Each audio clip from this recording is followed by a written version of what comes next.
박근혜 전 대통령이 구속 수감됐습니다. 시민들은 적폐를 청산하고 새로운 대한민국을 만드는 계기가 되어야 한다고 입을 모았습니다. 박근혜 전 대통령이 구속되면서 전북 정치권에도 적잖은 영향이 예상됩니다. 주도권을 잡으려는 민주당과 국민의당의 경쟁은 내년 지방선거까지 이어지게 됐습니다. 불법 주정차 차량 탓에 교통 흐름이 끊기고 사고 위험도 큰 정류장이 적지 않습니다. 전주시가 다음 달부터 시내버스에 달린 카메라로 단속해 과태료를 물립니다. 올해도 30곳 정도의 학교가 해외 수학여행을 계획하고 있습니다. 학교 간 위화감은 물론 학부모들의 부담도 적지 않습니다. 여러분 안녕하십니까? JTV 8시 뉴스입니다. 박근혜 전 대통령이 파면된 지 21일 만에 오늘 구속 수감됐습니다. 네, 시민들은 적폐를 청산하고 새로운 대한민국을 만드는 계기가 되어야 한다고 입을 모았습니다. 하원호 기자의 보도입니다. 오늘도 시민들의 눈과 귀는 박근혜 전 대통령의 구속 수감 소식에 모아졌습니다. 사필 규정, 죄를 지은 만큼 합당한 처벌을 받는 게 당연하다는 반응이 많았습니다. 검찰에서 계속 수사할수록 안 좋은 일들이 많이 밝혀지고 있는데 똑같은 사람으로서 벌을 받았으면 그대로 처벌을 받아야 된다고 생각을 합니다.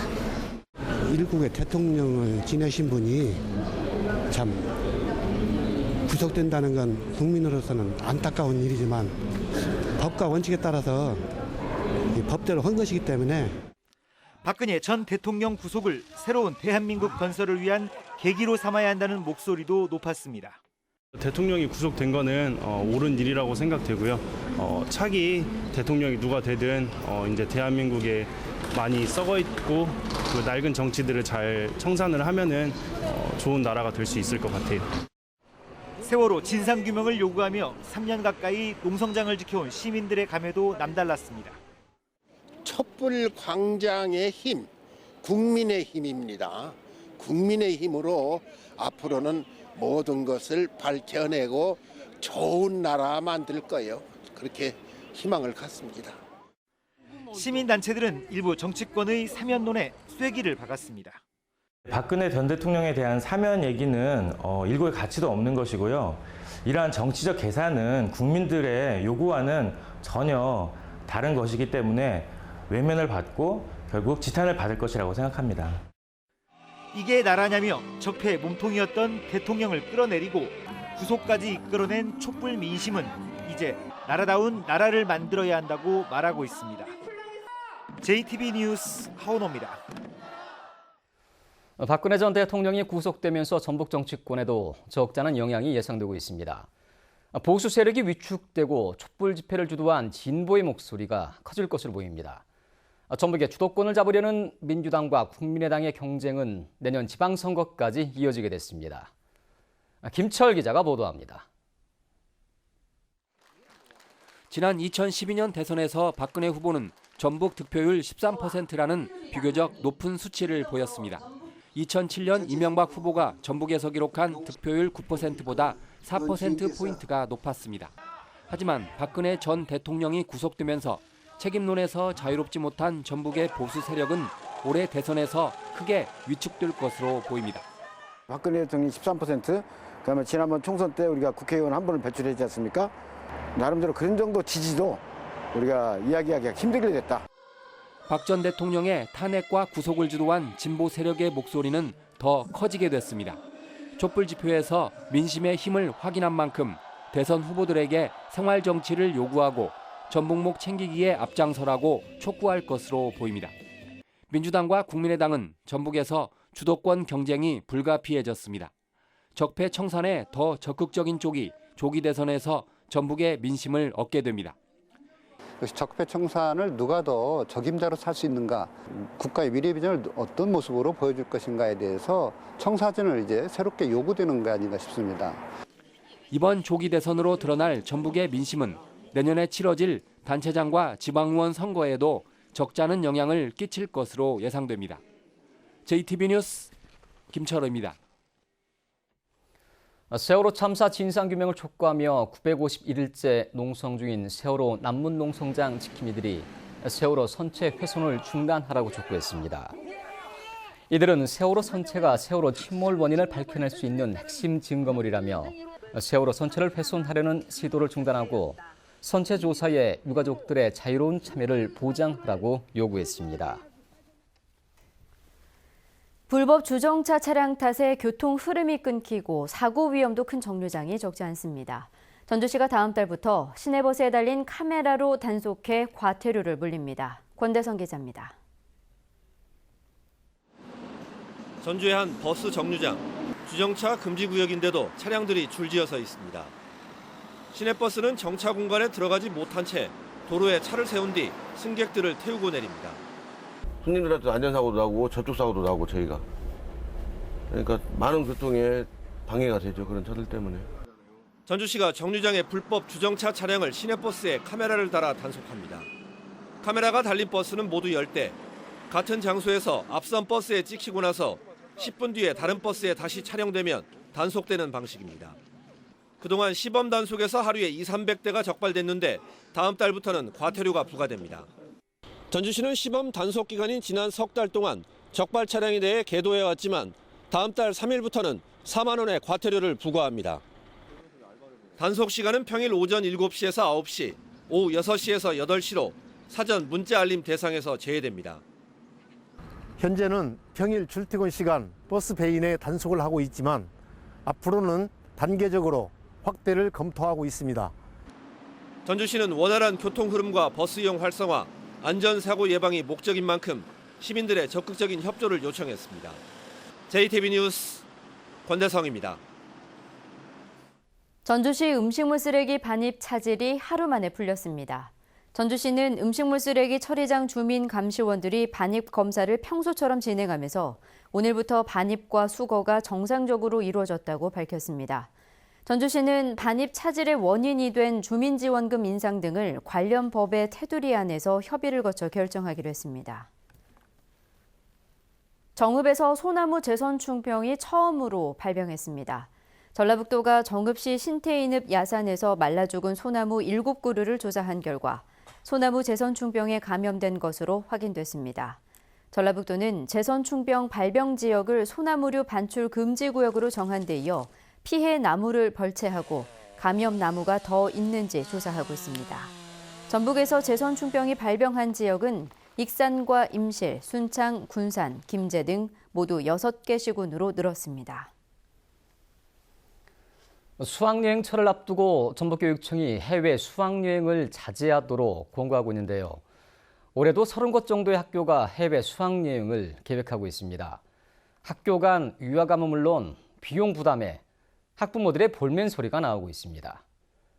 조창현 기자가 보도합니다. 이 고등학교는 다음 달에 일본으로 수학여행을 떠날 계획입니다. 4박 5일 일정에 학생 1인당 비용은 80만 원가량, 용돈까지 포함하면 100만 원 이상이 필요해 학부모들의 볼멘 소리가 나올 수밖에 없습니다. 90만 원도 되기도 하고 또 용돈까지도 포함시키고 하면 100만 원도 넘으니까 아무래도 가게에서 목돈이잖아요. 목돈이 한꺼번에 또 나간다는 게 부담스럽죠. 2학년 330여 명 가운데 수학여행을 포기한 학생은 20명가량입니다. 학교 측은 비용 문제로 여행을 포기하는 학생이 없도록 배려하고 있지만 학생 간 유화감을 걱정하는 목소리도 적지 않습니다. 형편이 정말 어려운 아이들은 저희가 이제 학교 자체 내로 장학금 운영하는 것도 있고 그래서 많이는 못 해줘도 그런 아이들은 좀 조금씩 지원을 다 해서 갈 수 있도록 하는데 도내 760여 개 초중 고등학교 가운데 올해 해외로 수학여행을 떠나는 학교는 27곳입니다. 세월호 참사 때 15곳으로 줄었다가 지난해 25곳으로 해마다 늘고 있습니다. 전북교육청은 학교 간, 학생 간 유화감을 조성할 수 있다며 해외 수학여행 자제를 일선학교에 권고하고 있습니다. 경제적인 사유로 인해서 참가를 하지 못하는 학생들이 발생할 수 있고요. 그에 따른 상처까지도 학교에서는 교육적으로 생각을 해야 될 거라고 생각을 하고 있습니다. 견문을 넓히고 공동체 의식을 다지는 취지에서 시행하는 수학여행도 결국 교육의 연장선상에 있는 만큼 바람직한 방향이 무엇인지 고민이 필요해 보입니다. JTB 뉴스 조창현입니다. 실습 나온 여고생이 스스로 목숨을 끊은 사건과 관련해 LG U+ 전주 고객센터에 대한 근로감독이 일주일 동안 연장됐습니다. 고용노동부 전주지청은 지난 24일부터 일주일 동안 근로계약서와 임금대장 등을 비교하며 의혹이 제기된 부분을 집중 조사했지만 시간이 부족해 근로감독을 일주일 더 연장한다고 밝혔습니다. 또한 기존에 파견한 근로감독관 8명 외에 정신과 의사, 심리상담사 등 5명을 추가로 투입할 예정입니다. 원불교 측이 교단의 중앙행정기관인 교정원의 서울 이전 사례에 대해서 사실이 아니라고 밝혔습니다. 한은숙 교정원장은 오늘 정원율 익산시장과 만난 자리에서 교정원의 서울 이전을 계획하지 않고 있다고 말했습니다. 익산시는 최근 원불교가 익산에 있는 교정원을 서울로 이전할 수 있다는 얘기가 나돌자 성지의 위상이 상실되고 지역 경제가 타격을 받는다며 우려를 제기했습니다. 오늘로 예정된 익산 참사랑 동물복지농장의 살처분이 잠정 보류됐습니다. 익산시는 방역위원회가 내린 살처분 명령을 단체장이 철회할 수 있는지 농림축산식품부에 질의한 뒤 살처분 여부를 결정하겠다고 밝혔습니다. 산란개 5,000마리를 키우는 익산 참사랑 동물복지농장은 AI 음성 판정을 받은 데다 잠복기까지 지난 상황에서 건강한 닭을 살처분할 수 없다며 방역당국의 살처분 명령을 거부하고 소송을 제기했습니다. 문화재청이 익산 고도보존 육성 사업에 세계유산에 등재된 미륵사지와 왕궁리 유적지를 포함시키는 등 대대적으로 수정했습니다. 수년째 터덕거렸던 고도보존 육성 사업이 활기를 띠지 않을까 기대감이 커지고 있습니다. 김진형 기자의 보도입니다. 지난 2012년 고도 보존 육성 지구로 지정된 익산 금마면 일대입니다. 문화재청은 2023년까지 옥룡천 물길 살리기 사업과 백제거리 조성 등 백제문화 유적을 보존하는 17개 사업에 모두 3,600억 원을 투입하기로 했습니다. 그러나 지금까지 투입된 예산은 220억 원에 불과해 사업은 속도를 내지 못하고 있습니다.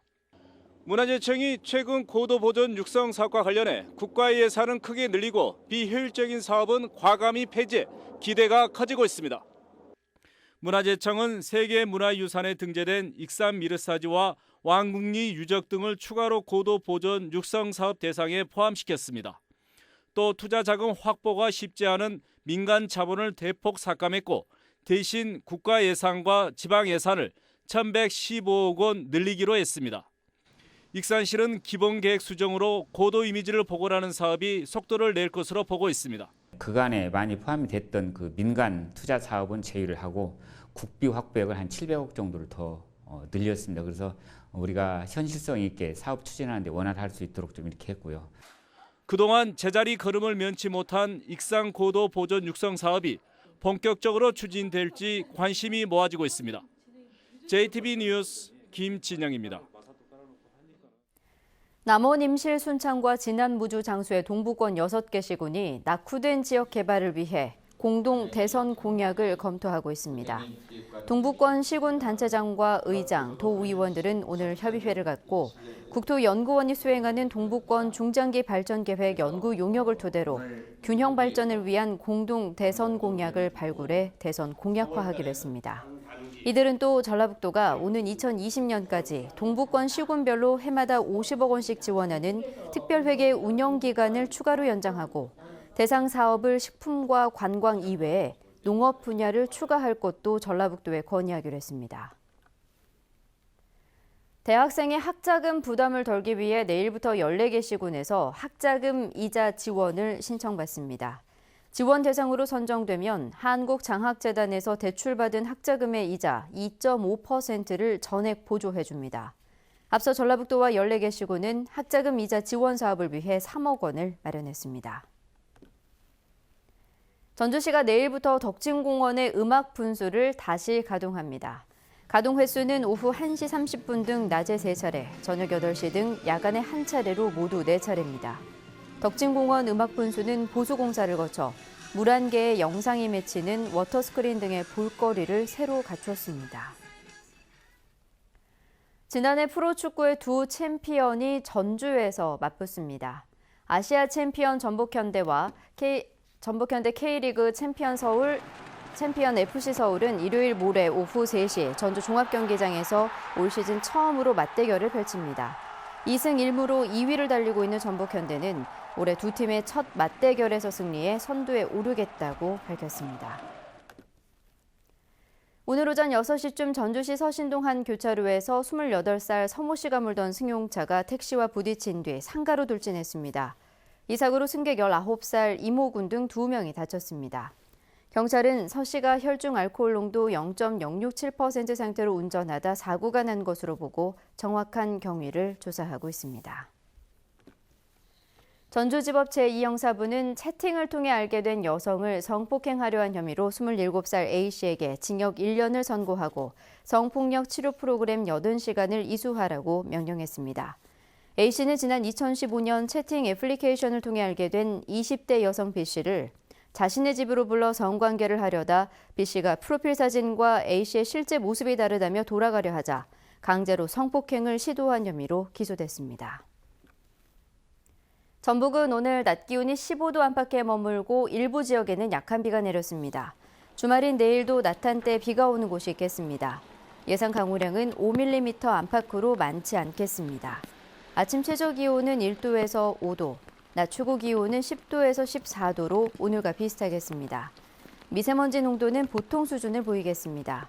일요일인 모레는 대체로 맑고 낮 기온이 17도까지 오르겠습니다. 전주기상지청은 다음 주부터는 낮 기온이 더 올라 20도 안팎의 포근한 봄 날씨가 이어질 것으로 내다봤습니다.